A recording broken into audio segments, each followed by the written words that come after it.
All right, guys. So I have taken the exact same velocity time graph we've been using for the last few tutorials, and I'm going to show you how we can solve for displacement using the graph in an alternate method. Okay, so far we've been doing it graphically, where we find the area under the curve, right? If you remember this guy right here, right? We did the area under the curve by breaking it up into rectangles and triangles. Well, it turns out that this mathematical equation for displacement is equal to velocity initial times time plus 1/2 acceleration times your time interval squared is the exact same thing. It's basically your rectangles and triangles right here. So this is what we're going to move on to doing because it's a really fast way of working word problems. What I'm first going to do is we're going to look and conceptually figure out for each segment of the graph what the general values are for velocity and for acceleration are, okay? So let's look at part A. So our velocity initial, all I have to do for this line is look, okay? So I'm starting out at 20. So up here, I know that this is a positive value. This term right here is going to be positive, okay? Because if I plug the 20 into V, it doesn't matter how much time, it's going to be positive, right? Even 20 times 1 second would be 20, right? Okay, now let's look over here. Acceleration, this is the slope of the curve, right? And we said from the last video that the slope of this is the rise over the run. There is no rise, so guess what?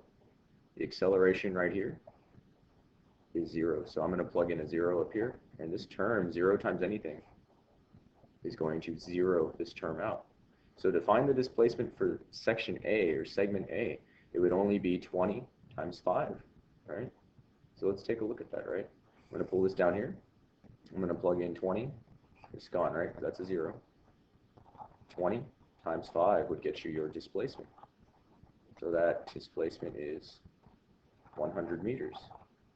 Okay? And if we look back to our other slide from yesterday, boom, base times height, 5 times 20, 100 meters. Cool or what? Very cool. Okay, so I'm going to take this. I'm going to hide this. Okay, I'm going to hide it. It's not gone forever. I'm just going to put it up here. Cool. All right, now we have section B, right? We're going to do the exact same thing to it. My initial velocity is positive. In fact, it's a 20, right? So this is positive. It's going to stay. If it's positive, it stays. If it's negative, it stays. Acceleration. Let's look at the acceleration. Is it a negative value or positive or 0? Well, there's definitely a slope, and it's going downhill. So I know that the acceleration is negative this time. Okay?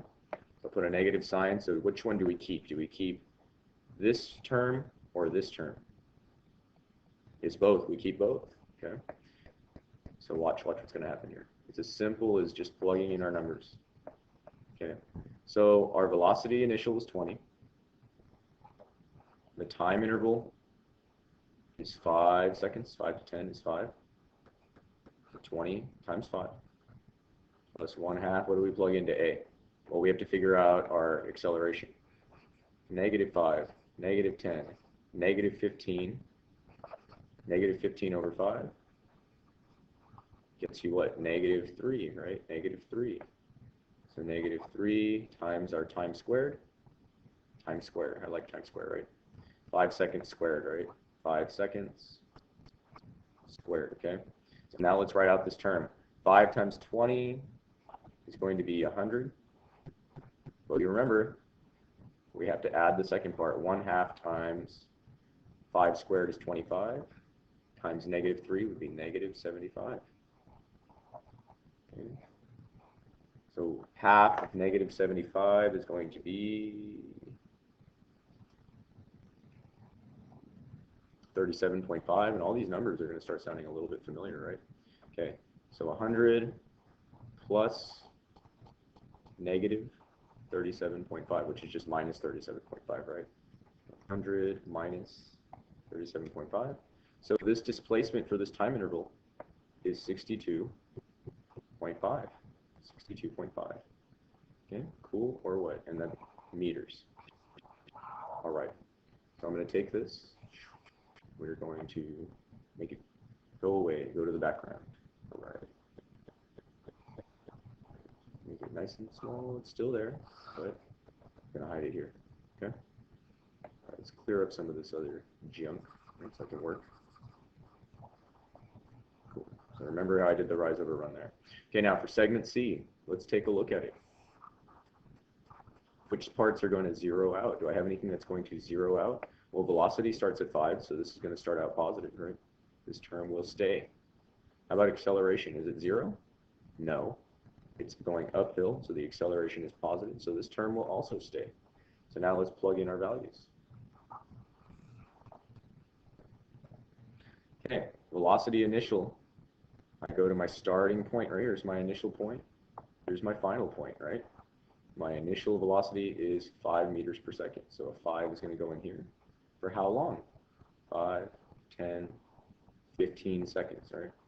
You notice that if the time I use for velocity, the term for velocity is also going to be the same time I plug in here. These have to be the same times. Okay? They're not marked any differently. Okay.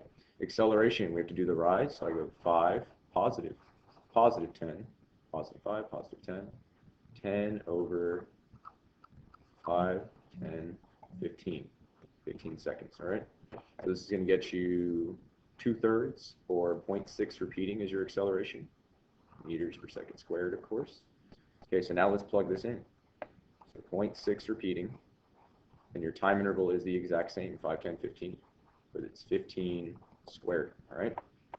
5 times 15, 75, plus 1/2, 0.6 times 15 squared. 15 squared, I believe, is, what is that? 225, yeah. Okay. So times 0.6, and then half of that. Okay. So if you did it in your calculator, you should have gotten 75 plus 67.5. We add these two guys together.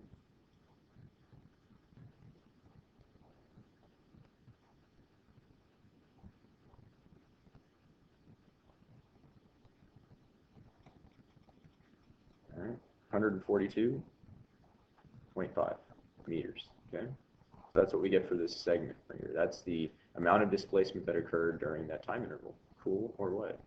So we're just using the equation. Of course, this feels like it's a little bit longer, right? Because we already know how to find the area under the curve by doing base times height.